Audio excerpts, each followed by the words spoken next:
It's a very elevating pastime to read. One loses practically all one's material desires, and then one of course has to sustain it by always keep on praying to Lord Narasimha that He will remove all material desires. That is a process. That is a process to simply depend on the Lord.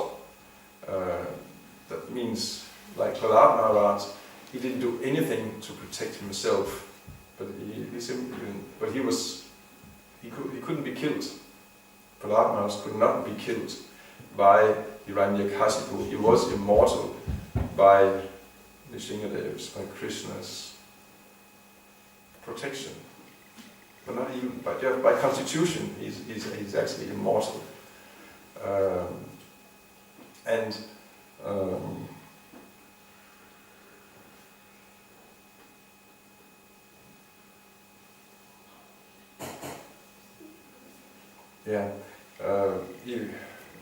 There was no way that Hiranyakashipu could harm Prahlad Maharaj, because he was there completely. He simply had Krishna, no desire, but only wanted to please Krishna. And he was protected in all circumstances. We can maintain the same thing. We will also always be unaffected by the material world. But that is, of course, a challenge to always remain in that consciousness. But how do we come to that? We have to pray to Narasimha. Not understanding it's not possible by own power, but he can. That probably he refers to Jnanis and Karmis. They try to, or they cannot elevate themselves or free themselves. Only devotees can become completely pure, but that's not by their own power. It's because Krishna, he takes over. One has to allow Krishna to take over. Prahlad Maharaj, his example, he simply lets Lord Narasimha take over. Whatever happens, he has no desire for this or that. But Narasimha, he comes and he protects him completely.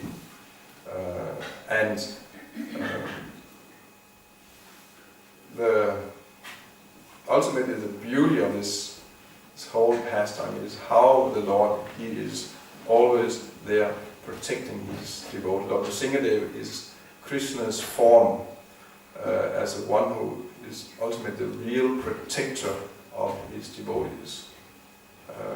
Different incarnations of Krishna have different opulences they are manifesting, like Lord Ram, he is a personification of the perfect king, and Kapila is a personification, the incarnation of transcendental knowledge. And in this way, the different incarnations, they are manifesting a different particular opulence of Krishna. Krishna has all the opulences. His different avatars manifest different opulences. And Narasimha, he is the one who is manifesting the protection, the fatherly protection of the devotees.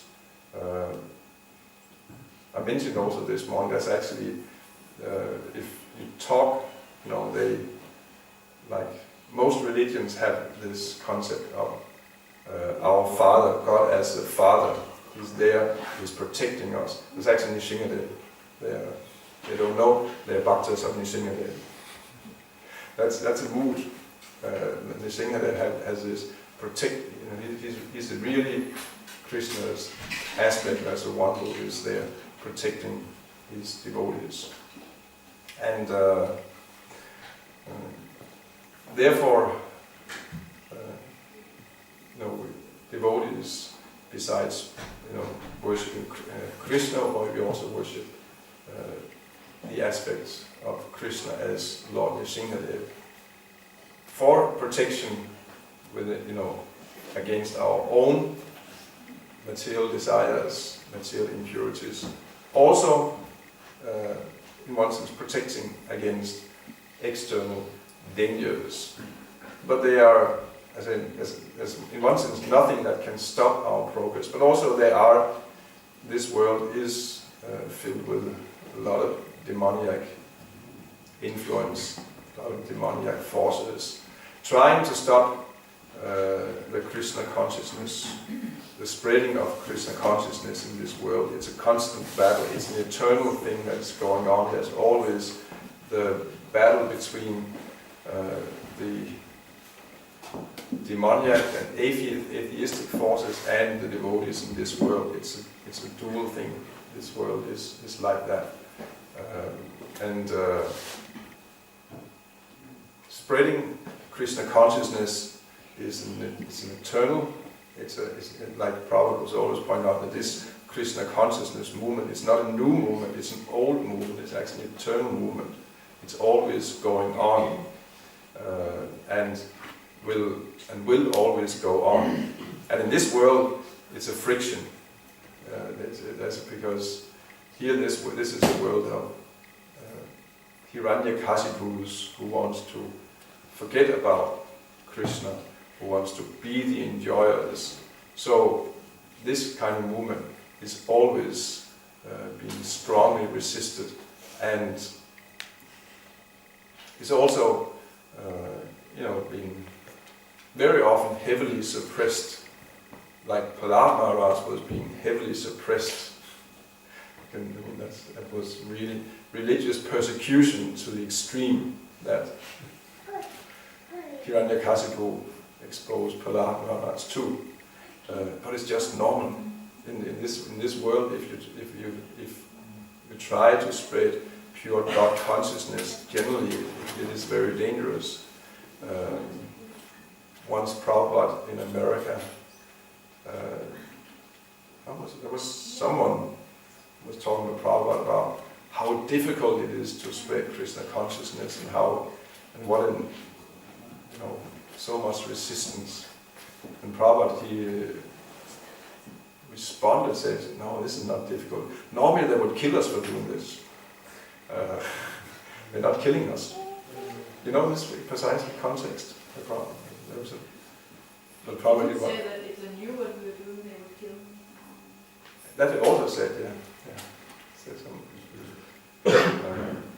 but also, he wasn't happy that many knew what he was doing, and at least they were not killing. And here also we should be happy they're not killing us. We're here. Some places devotees are in danger of being killed, and we might also, who knows, if one day we might get to that point.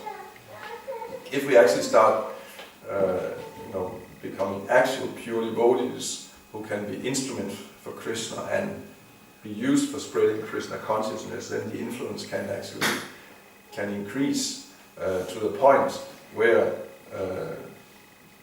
demoniac forces become so disturbed they're going to try to shut down the Krishna consciousness movement by any means. It might be the reason why we're not experiencing so much resistance is because we're not doing so much that there's any reason to be afraid of what we're doing. Probably that's the explanation.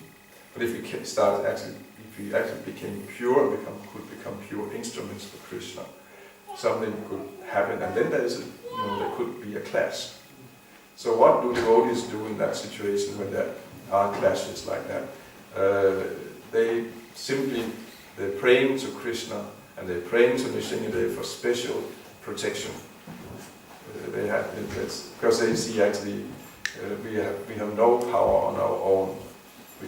So one has to pray to Lord Narasimha for protection. And Prabhupada, he introduced the worship of Lord Narasimha also for the protection of his Krishna consciousness movement. The worship was introduced very early in the movement when Prabhupada was hit by a stroke in 1967 in New York, and was fighting between seemingly between living and dying. So all the devotees were instructed to sing the prayers to Lord Narasimha and actually have kirtan 24 hours a day during the most critical period, praying And our spiritual master is still, he has not finished his mission, his job, his work yet. Please save him. And so this way they were praying to Lord Narasimha. And ever since that time, worship of Narasimha has been going on steadily, because there are so many demonic influences in this world. Most of all within ourselves, but also external influences. And it's ultimately that is the only way we can, we somehow or other can continue with the Krishna consciousness movement in this demoniac materialistic world. Because there are actual forces which are trying like anything to shut down any genuine God consciousness.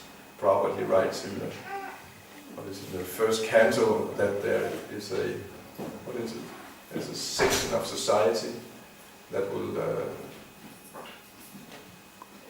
stop all glorification of the Supreme Lord. How does it go precisely? You know which word I'm talking about? Tabak, Visaga, Janataka, Viplavo, this verse.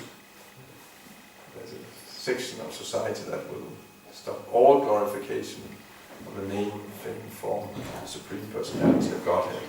So there's heavy propaganda in this world against religion, against God. How would you give the example Pakistan, India? Simple, like explain. China and India. China and India. Yeah, but that's not of a similar. That's just an example of Kali Yuga. How this world is so filled with. It's just the atmosphere of Kali Yuga is so polluted that there are wars arising just because of the polluted atmosphere. He writes, there's no reason why there should be any fighting between India and China over land which is useless. It was some mountainous area, just uninhabited and uninhabitable mountains and ice, and that, but they were fighting and killing us over like that. But also there, he writes that there is a section of society that wants to stop all glorification of the Supreme Personality of God. That's there, and they're very dominant. They're very powerful to controlling the education of the mass of people, controlling the media, controlling politicians, practically controlling on all, everywhere. How it is, if it's probably is referring to a complete demonic conspiracy, it's just the nature of demons in this world, but there is a section that wants to, by all means, stop any kind of genuine God consciousness. What to do? You have to pray to Lord Narasimha that it will go on. It's Prabhupada was actually he writes also in the 10th canto. He talks about how he actually talks about how Mother Yashoda is worried about Krishna's protection against demons. And actually there's nothing to worry about. Krishna cannot be harmed. But still Mother Yashoda is worried. And Prabhupada says similarly, we know that this movement is a transcendental movement. It cannot be stopped in any way. It will go on. Nobody can stop it. But still be worried that someone will stop it. And someone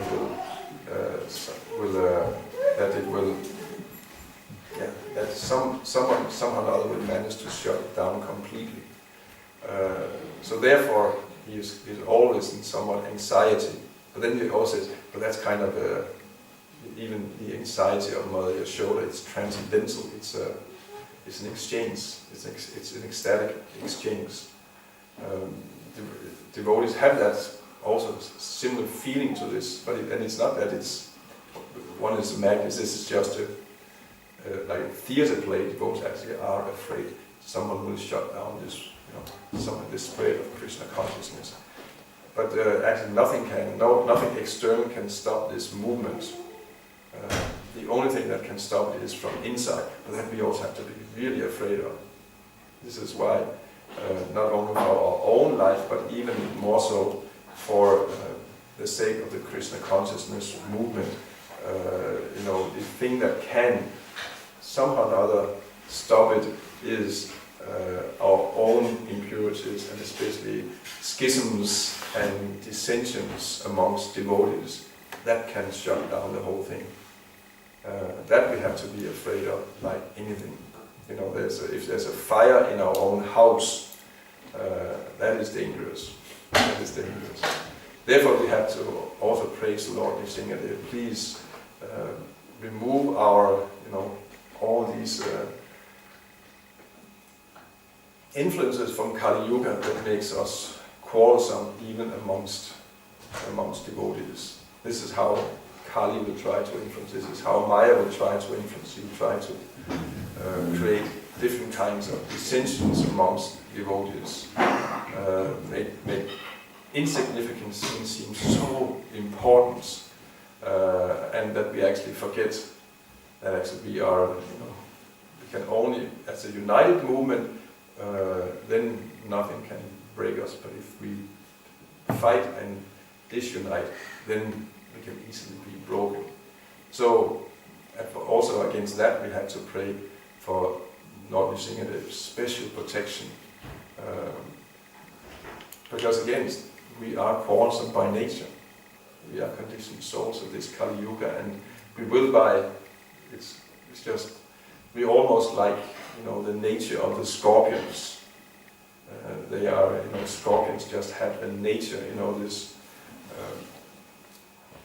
Prabhupada told the story of the camel and the scorpion, how once they were on the bank of the river, the camel and the scorpion, they both wanted to cross the river, and the scorpion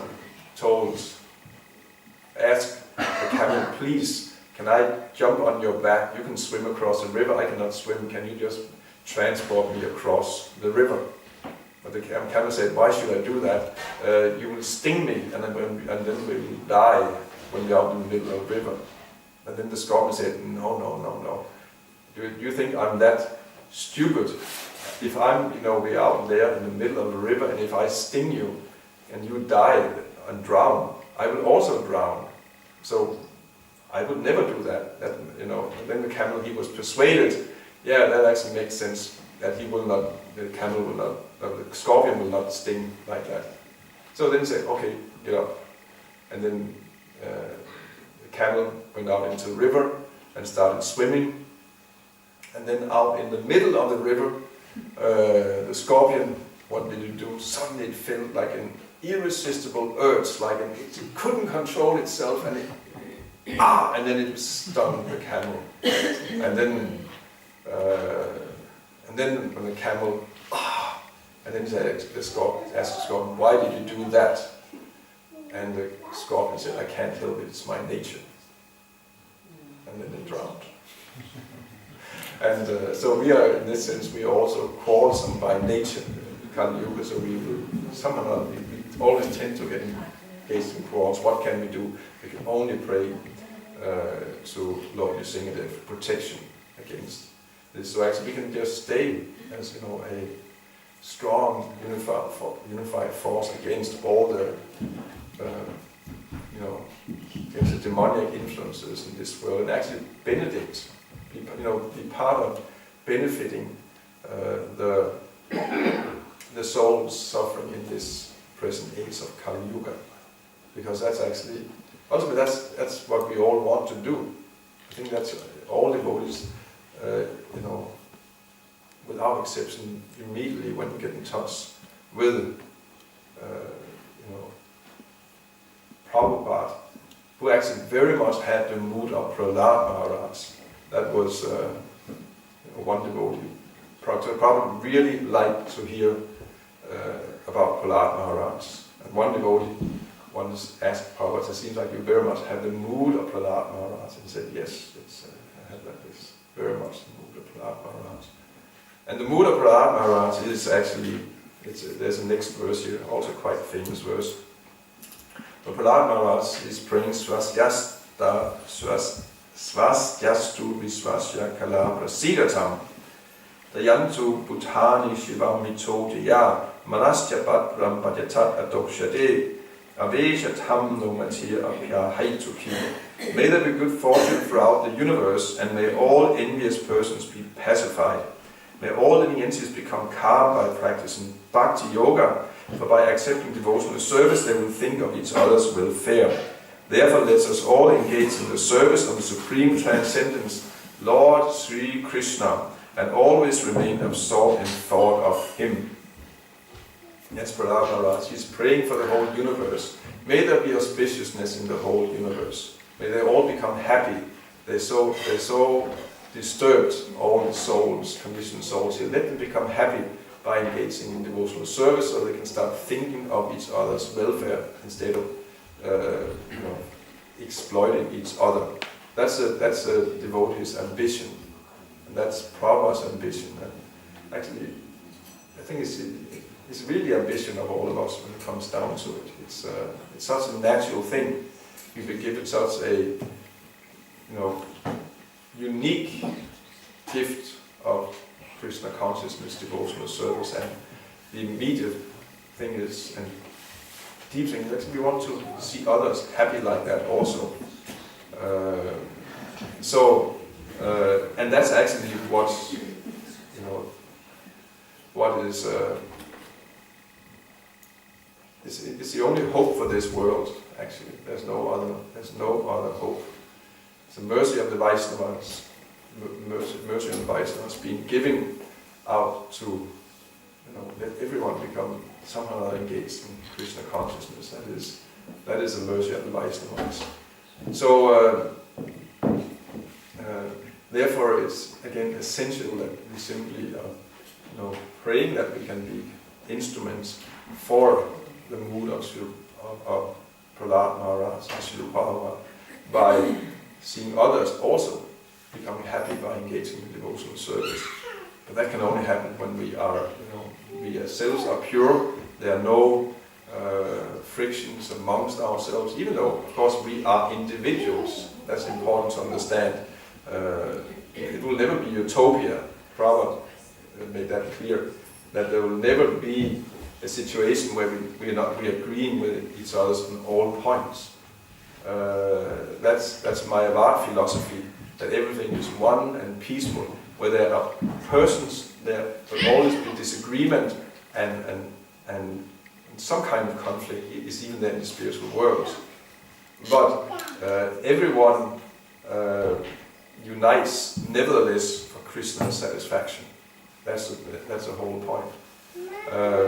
So it's not, we should not expect utopian situation, but we should learn the art of being united in spite of we have sometimes disagreements on, no, Krishna should be served like that, and others say, no, we should serve Krishna like this. Disagreement. Devotees disagree how Krishna should be served. But the point is, they are united on the principle that Krishna must be served. Or, we have disagreement how does Prabhupada want us to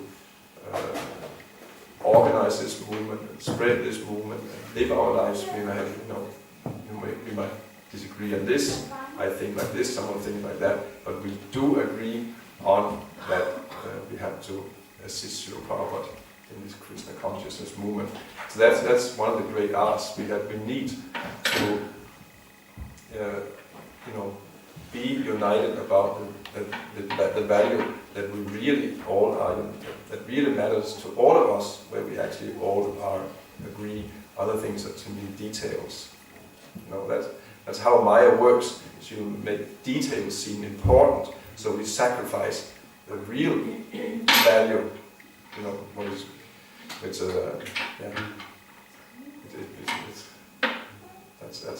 So we have to pray for protection. Lord Narasimha is essential to protect us against our, so we can become pure, we can get rid of all our material attachments and desires, so we can be united, so we can stop the demonic influences in this material world. As Yeah. That's one of the messages of the appearance day of the Lord Nishingadev. This is why we're worshiping Lord Nishingadev. I'm not a very great Nishingadev expert besides that, actually. I'm not an expert at anything. Someone wants to question or comment, or rather you look like a comment. Someone wants to add something. So the Prabhupada mentioned in a Purban Bhagavad Gita that one should not deviate to even other Vishnu forms in one's worship. And we know Nishingadev is a Vishnu form. So it can seem like a contradiction that we should not worship any other Vishnu forms than Krishna, Shyam, Sundara. But still we are worshipping Lord Nishingadev. I mean, it's both. I'm not able to qualify to really comment on that. But yes, we are developing love for Krishna, and Nishingadev is not different from Krishna. One sees Krishna in everything.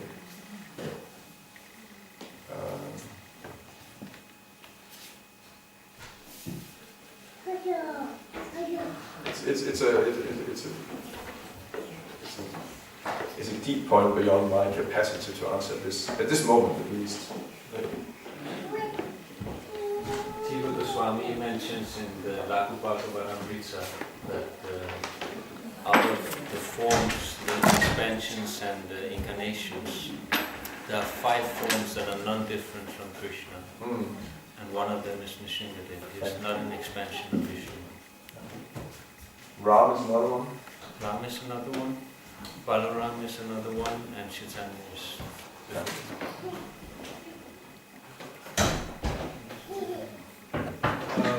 the reason why Narasimha was being in the existence was because Hiranyakashipu was the demon, and he got the boon from God at that time that he cannot be killed by a man, by God, or by an animal.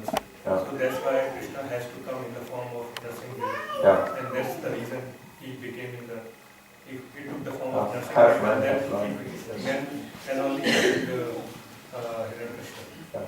So that is the reason Krishna came in the form of Narasimha. It seems significant that Prahlad Maharaj is preaching to students. So I was just wondering if that is just because that was what was around and because he's just preaching to everyone, or does it have some significance? Oh, I mean, you preach to whomever is around you and whom you can, of course. Prahlad Maharaj, being a boy, was natural with the other boys his same age. Young people are often more receptive. They're not so much set in their ways and their habits, and their worldviews. But you cannot deduce from there some preaching strategy towards students. But it's they are an object. Of course, they are. It's wise to target students because they are intelligent. They are often not settled in their lives and so on. But really, Krishna consciousness is transcendent to the body. Anyone, young, old, rich, poor, educated, uneducated, Krishna consciousness can be awoken in anyone.